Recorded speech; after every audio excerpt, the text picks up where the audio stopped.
సంఘ పెద్దలు అనేక మంది చేసినటువంటి కృషి ఫలితంగా ఇవాళ యువత వారిని ఆదర్శంగా తీసుకొని ఇవాళ సంఘాలని వనభోజనాల రూపంలో అందరినీ పిలుస్తున్నారు.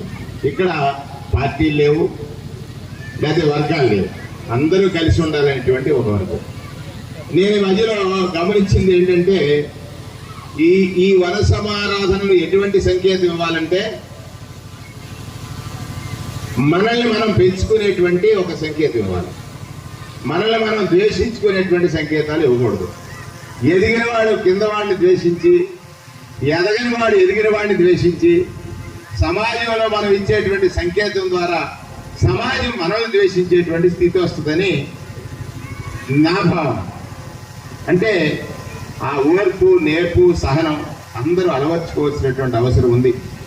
ఎంతోమంది పెద్దలు చేసినటువంటి, అంటే సెట్టిపల్లి సంఘానికి ఆద్యుడైనటువంటి వెంకటరెడ్డి గారు, దొమ్మేటి వెంకటరెడ్డి గారిని మనం స్మరించుకుంటున్నాం.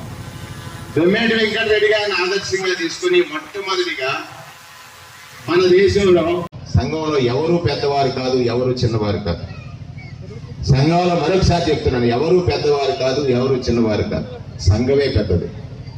అవకాశం కొలిది రకరకాల పొజిషన్స్కి వస్తాం, కానీ సంఘ ప్రతిష్ట పెరిగేలాగా సంఘంలో వ్యక్తి సామాన్యుడికి సంఘం అవసరం. సమాజంలో చైతన్యం లేని, లేకపోతే నాకు ఎవరు కాస్తారా అన్నప్పుడు మొదటిగా గుర్తొచ్చేది సంఘం అయితే, ఆ సంఘం డైరెక్ట్గా వెళ్ళి చేయక్కల్లా ఈ సంఘం బలంగా ఉందని ఇక్కడ ఉన్నటువంటి తూర్పుగోదావరి జిల్లాలో సెట్టిపల్లి సంఘీయులు బలంగా ఉన్నారని ఎక్కడో హైదరాబాద్లోనో లేకపోతే రాయలసీమలోనో ఇంకో చోట చెప్పుకోవాలి. అటువంటి సంఘీయులు ఉన్నాయి.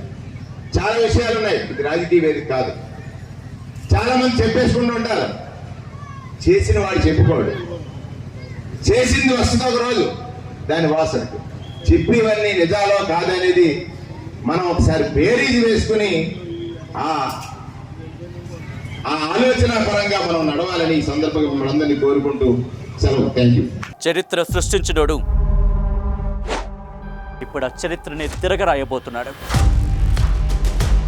అబద్ధాల గోడల్ని బద్దలు కొట్టి నిజాలను రాగా మీ ముందుంచబోతున్నాడు. నిజమైన వార్తల కోసం వెంటనే డౌన్లోడ్ చేసుకోండి రా యాప్ని.